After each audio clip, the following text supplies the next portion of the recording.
Halo Sobat Baku Hantam, meningginya tensi ketegangan di Laut Natuna Utara memang direspon pemerintah Indonesia dengan pengerahan satuan tugas tempur yang berisikan beberapa kapal perang, pesawat intai maritim. Salah satu kapal perang yang dikerahkan TNI adalah KRI John Lee 358 untuk mengawasi kapal-kapal asing di Natuna. KRI John Lee bukanlah kapal perang yang kaleng-kaleng kongguan. Kapal ini adalah kapal perang jenis frigate pabrikan Inggris alias England alias kapitalis alias by system. Tapi tahukah kamu siapakah Pak John Lee? Nama yang diabadikan di kapal perang Indonesia penjaga Natuna ini.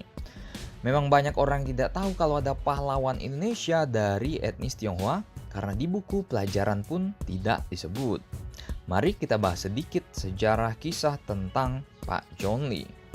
Laksamana Muda TNI Purnawirawan Jahja Daniel Dharma atau yang dikenal sebagai John Lee adalah seorang perwira tinggi TNI Angkatan Laut dari etnis Tionghoa yang telah dianugerahi gelar Pahlawan Nasional Indonesia. John Lee lahir pada 9 Maret 1911 di Manado, Sulawesi Utara. John Lee memegang peranan penting saat Indonesia baru merdeka. Lee yang merupakan keturunan Tionghoa Manado itu ditugaskan menjadi penyelundup barang ekspor untuk membiayai kas negara. Awal kemerdekaan itu, Belanda masih mengklaim kalau Indonesia adalah negara jajahannya Hindia Belanda.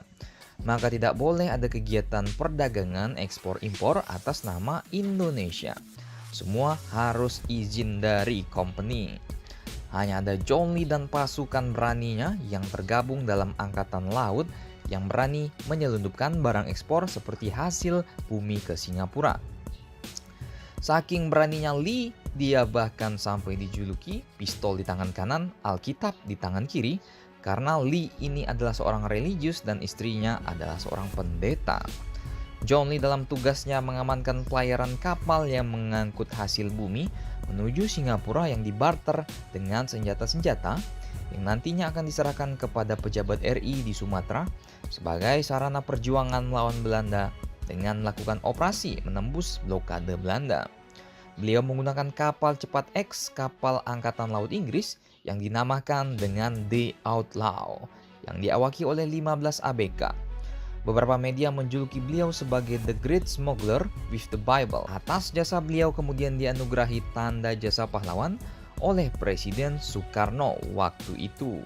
Wah, baru tahu ya bos, ada pahlawan Tionghoa yang namanya diabadikan menjadi kapal perang TNI Angkatan Laut Indonesia. Silakan mau share boleh, kagak juga kagak apa-apa.